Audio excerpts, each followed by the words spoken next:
आप इसको छिड़क देंगे तो ये करोड़ों जीवाणु मिट्टी में पहुंच जाएंगे, तो मिट्टी में जीवाणुओं की संख्या बढ़ती जाएगी और मिट्टी में सारा खेल खेलने का काम जीवाणु करते हैं। आपको मालूम है जीवाणु क्या करते हैं? जीवाणु सारा काम करते हैं। पौधे की जड़ को नाइट्रोजन की जरूरत है तो ये जीवाणु उपलब्ध कराते हैं। पौधे की जड़ को कैल्शियम चाहिए तो ये जीवाणु उपलब्ध कराते हैं। पौधे की जड़ को आयरन चाहिए तो ये जीवाणु, माने पौधे को बड़ा होने के लिए जितने भी सूक्ष्म पोषक तत्व चाहिए और फिर वो हमारे शरीर में वास्तव में चाहिए, वो सब इन जीवाणुओं की करामात से ही मिलता है। तो पौधे की जड़ को भरपूर सूक्ष्म पोषक तत्व मिलने लगेंगे, पौधे की बढ़त बहुत तेज होगी और जिस पौधे की बढ़त अच्छी होगी उसका फल अच्छा होगा, जिसका फल अच्छा होगा उसका उत्पादन अच्छा होगा। होता है कि खेत को जब जोतने की तैयारी करें ना, जोतें, बीज डालने से पहले खेत जुताई होती है ना, खेत जुताई करते ही एक दिन डाल दो, आज जुताई किया कल डाल दो,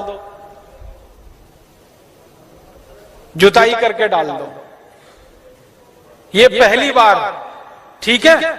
फिर इसके डालने के 2-3 दिन बाद या 4 दिन बाद या 5 दिन बाद बुआई कर दो। है कितना डाल सकते हैं बताया ना, 1 एकड़ में जितना तैयार हुआ 200 लीटर वो, तो आपने इसको जोत के 1-2 दिन में डाल दिया, फिर बीज बो दो, बीज बोने के 21वें दिन में फिर डाल देना। आज बीज बोया तो ठीक 21 दिन बाद एक बार फिर डाल देना। क्या होता है ना, बीज में से अंकुरण होता है और अंकुरण होने के 21वें दिन तक वो मिट्टी की ताकत से बढ़ता है, फिर 21 दिन के बाद वो सूर्य की ताकत से बढ़ना शुरू हो जाता है, फोटोसिंथेसिस जिसको कहते हैं, प्रकाश संश्लेषण की क्रिया। सूर्य ताप से खाना बनाना शुरू कर देता तो बढ़त तेज हो जाती है। तो और आप मोटी सी एक बात याद रखो कि हर 21वें दिन पर डाल देना। आज डाला, 21 दिन बाद डाला, फिर 21 दिन बाद डाला, फिर 21 दिन बाद डाला, तो एक फसल अगर आप समझ लो 4 महीने की है तो लगभग 5 बार डालना पड़ेगा। कोई फसल 6 महीने की है तो 7-8 बार डालना पड़ेगा, 8 महीने की है तो 10-1 बार डालना पड़ेगा। अब इसमें खर्चा क्या है? जानवर अगर घर के हैं तो गोबर फोकट का, मूत्र फोकट का, गुड़ मैं कह रहा हूं सबसे सड़ा हुआ जिसको फेंक देते हैं वो भी फोकट में मिल जाएगा, पानी तो फोकट का है ही, थोड़ा दाल वाल लेना पड़ेगा तो उसका खर्चा आएगा, लेकिन किसान अगर दाल पैदा करता है तो वो भी घर की हो जाएगी, माने खाद बनाने का खर्चा लगभग 0 आएगा।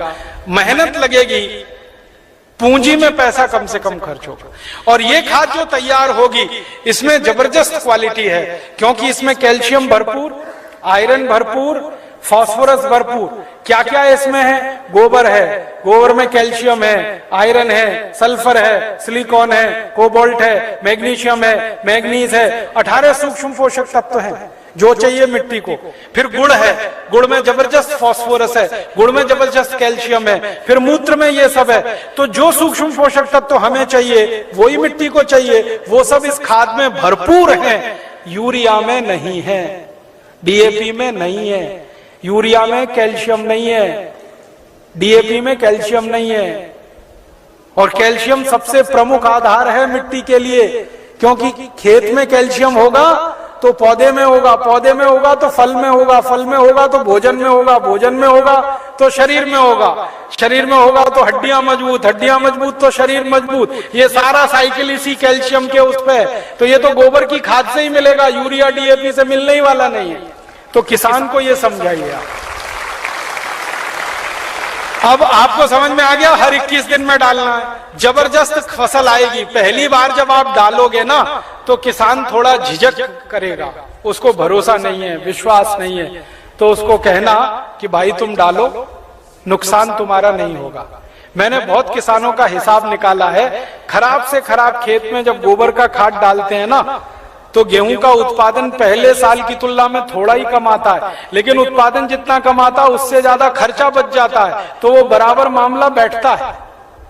हम यूरिया डीएपी में खर्चा करते हैं हजारों रुपए का, तब उत्पादन लेते हैं। यहाँ खर्चा ही नहीं है, थोड़ा उत्पादन कम भी हुआ तो फायदा ही है, नुकसान कुछ नहीं, इसलिए किसी किसान का नुकसान नहीं।